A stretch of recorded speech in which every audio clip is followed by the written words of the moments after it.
To follow the story of lost data on state servers. Two agencies, state police and the state employee retirement system, were impacted.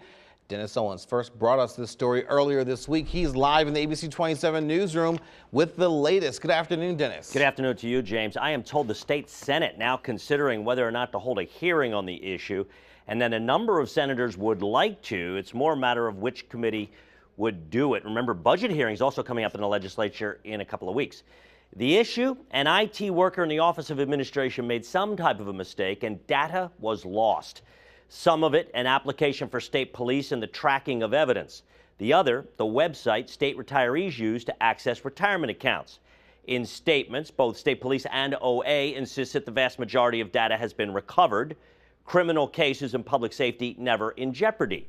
But the employee in question was working from home, and lawmakers wonder if that's at least part of the problem and if policies and procedures need to change when it comes to accessing such sensitive data.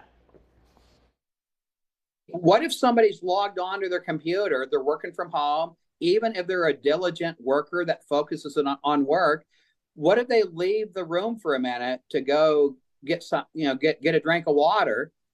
Could somebody else in the household hit a button and do something really bad? And it just seems like this stuff needs to be under better security in state office buildings. To that point, the Office of Administration says it is doing a thorough review of its policies, procedures, and processes to prevent that kind of human error, as they call it, in the future. James, in its most recent statement, to me, OA says many IT workers telework, either full or part-time, but added that remote working was not a contributing factor to this error. That's their statement.